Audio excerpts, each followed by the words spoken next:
Este é o Brasil nos dias atuais. 212 milhões de habitantes, um vasto território, rico em recursos naturais, e uma democracia chefiada por um presidente que já foi metalúrgico e sindicalista.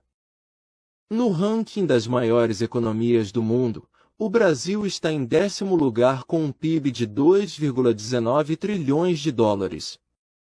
Na frente da Rússia e da Coreia. O Brasil tem muitos amigos ao redor do mundo, e é até um dos sócios fundadores do BRICS.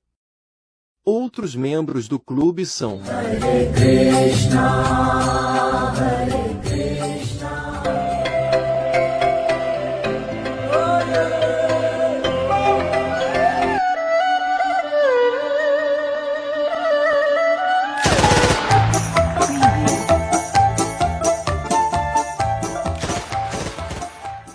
A integração dos países do BRICS anda a passos largos. A Dilma Rousseff, ex-presidenta do Brasil, até arrumou um emprego que pode ser considerado negócio da China. Preside o novo Banco de Desenvolvimento do BRICS sediado em Xangai. A gradativa adesão aos padrões do BRICS também já pode ser observada no campo jurídico, como mostra o desfecho do processo conhecido como Revisão da Vida Toda. Numa reviravolta, no dia 21 de março de 2024, o Supremo Tribunal Federal, contrariando entendimentos anteriores, decidiu que a dívida que o Instituto Nacional de Seguro Social tinha com 100 mil aposentados não precisava ser paga. A justificativa, o total da dívida, informado pelo governo federal, era tão alto que levaria o país à falência. Na China e na Rússia seguramente teria saído a mesma decisão, mas existe uma diferença. No Brasil, o Supremo Tribunal Federal não recebe simplesmente ordens do Poder Executivo como na China e na Rússia. As sentenças que envolvem os cofres públicos, ao invés disso, são amigavelmente acertadas em jantares informais com o presidente da República. Mas será que a 10ª maior economia do mundo realmente é incapaz de pagar uma dívida com apenas 100 mil aposentados, como o INSS, representado pelo advogado-geral da República, Jorge Messias, está afirmando? Para esclarecer a dúvida, entramos no túnel do tempo e voltamos ao ano de 1952. Mudança de cenário. Estamos na Alemanha, mais precisamente, na Alemanha Ocidental. Desde 1949 existem 2 estados em solo alemão. Uma ditadura stalinista no lado oriental e uma democracia parlamentar no lado ocidental. A República Federal da Alemanha, com 52 milhões de habitantes e um território de apenas 258 mil km², consideravelmente menor do que o estado brasileiro de Maranhão. No comando do país, um conservador velhinho de 76 anos, ex-prefeito da cidade de Colônia.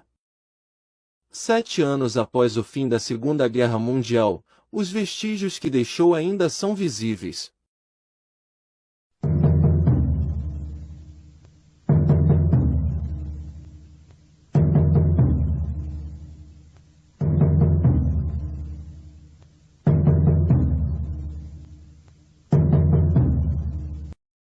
Três anos após a sua fundação, a jovem república não chega a ter amigos, antes pelo contrário.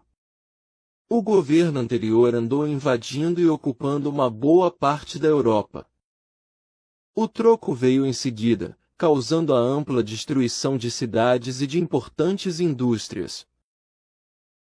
No final de 1944, o Exército Vermelho alcança os territórios orientais da Alemanha, provocando a fuga desesperada de milhões de pessoas para o lado ocidental do país. Outros milhões se juntam depois do fim da guerra. São os alemães expulsos dos territórios perdidos para a Rússia e Polônia e as comunidades germânicas que viviam há séculos na Tchecoslováquia, Romênia, Hungria e Iugoslávia. No total são 12 milhões de refugiados que procuram um novo lar no Ocidente. Surge então o debate: como o ônus das pesadas perdas causadas pela guerra pode ser compartilhado de forma justa pela população? Para compensar aqueles que perderam propriedades e bens devido à guerra e suas consequências, o Parlamento da República Federal da Alemanha aprova em agosto de 1952 a Lei de Compensação de Ônus. Quase 3 milhões de cidadãos ricos são obrigados a contribuir para o Fundo de Compensação. O valor do imposto corresponde a 50% dos ativos, pagável em 30 anos em parcelas trimestrais de cerca 0,4%. Os recursos arrecadados beneficiam nos anos seguintes 18 milhões de pessoas, ou seja, 1/3 da população da Alemanha Ocidental, refugiados, pessoas prejudicadas por efeitos diretos da guerra, como destruição por bombas ou outras armas, ex-prisioneiros de campos de concentração nazistas e ex-prisioneiros de guerra.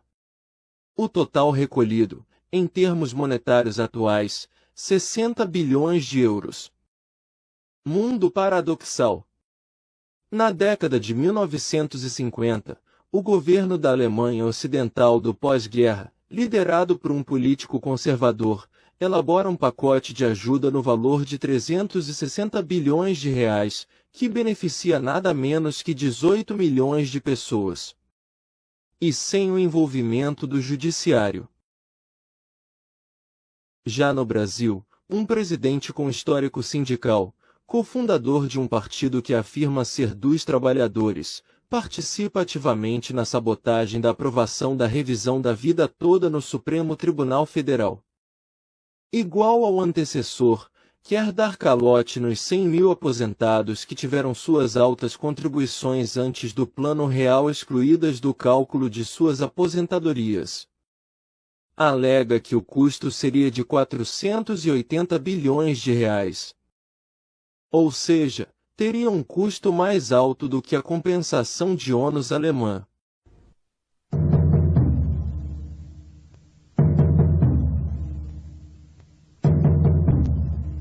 Tem algo podre na democracia representativa brasileira. São os representados? Ou os representantes?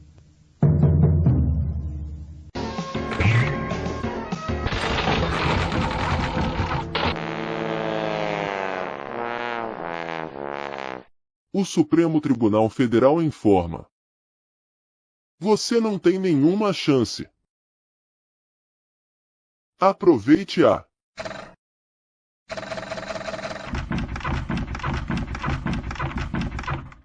Agir com caco é o nosso lema. Segurança e futuro, esse é o tema. Aposentados felizes, com muito pra contar. No canal do Caco, vem se informar. Planeje seu amanhã, não deixe pra depois.